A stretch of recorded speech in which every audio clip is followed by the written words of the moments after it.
नमस्कार, खबर प्रधान देख रहे हैं आप और मैं हूं आपके साथ निवेदिता। देखिए, पश्चिम बंगाल को दूसरे और आखिरी चरण की वोटिंग 29 तारीख को है। सभी दलों के लिए अब अंतिम मौका है जनता से वोट बटोरने का। इसलिए सियासत के हर रंग यहां देखने को मिल रहे हैं। बीजेपी ने हाल ही में सोशल मीडिया पर एक वीडियो शेयर करते हुए कांग्रेस नेता राहुल गांधी को थैंक यू कहा है। वजह यह है कि राहुल गांधी ने अपने भाषण में टीएमसी पर सीधे और तीखे आरोप लगाए हैं। राहुल गांधी ने कहा है कि पश्चिम बंगाल में अगर किसी को नौकरी चाहिए तो उसका टीएमसी से जुड़ा होना जरूरी है। अगर ऐसा नहीं है तो आम लोगों के लिए रोजगार के दरवाजे लगभग बंद हैं।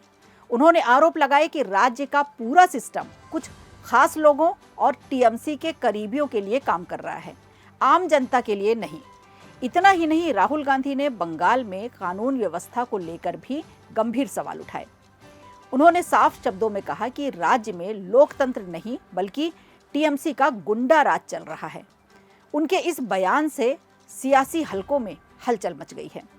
अभी कुछ दिन पहले ही कांग्रेस और टीएमसी के बीच काफी नजदीकी की खबरें सामने आ रही थी, लेकिन फिर कुछ ऐसा अचानक हुआ जिससे इंडिया गठबंधन के साथ होने के बावजूद कांग्रेस और टीएमसी के बीच गहराई बन गई, जिसने पूरे सियासी माहौल को और गर्म कर दिया। राहुल गांधी ने कांग्रेस कार्यकर्ता देवदीप चटर्जी की हत्या की भी कड़ी निंदा की। उन्होंने इसे लोकतंत्र पर सीधा हमला बताया और आरोप लगाया कि इस घटना के पीछे टीएमसी से जुड़े गुंडों का हाथ है। इस बयान के बाद कांग्रेस और टीएमसी के बीच बढ़ती दूरी साफ दिखाई देने लगी। बीजेपी ने राहुल गांधी के इन्हीं बयानों को तुरंत पकड़ लिया और उन्हें अपने चुनावी प्रचार में इस्तेमाल करना शुरू कर दिया। पार्टी का कहना है कि जब विपक्ष का बड़ा नेता भी टीएमसी पर ऐसे आरोप लगा रहा है तो इससे राज्य की स्थिति खुद ही साफ हो जाती है। वेस्ट बंगाल में इस समय विधानसभा चुनाव चल रहे हैं।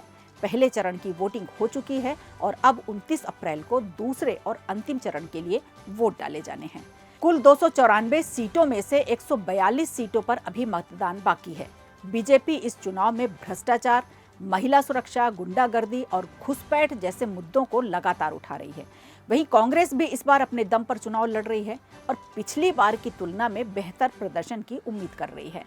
राजनीतिक तौर पर सबसे दिलचस्प बात यह है कि जहां पहले कांग्रेस और टीएमसी के बीच एक तरह की समझदारी नजर आती थी, वहीं अब बयानबाजी से दोनों के रिश्तों में खटास साफ दिखने लगी है। राहुल गांधी के ताजा बयान ने इस दूरी को और बढ़ा दिया। अब सवाल ये उठता है कि क्या ये सिर्फ चुनावी रणनीति है या फिर वाकई विपक्षी एकता में दरार पड़ रही है। क्या राहुल गांधी के बयान बंगाल की सियासत का रुख बदल देंगे या फिर ये सियासी बयानबाजी चुनाव तक ही सीमित रह जाएगी। फिलहाल एक बात तो साफ है कि पश्चिम बंगाल की राजनीति में अब हर बयान मायने रखता है और हर शब्द एक नया समीकरण बना सकता है।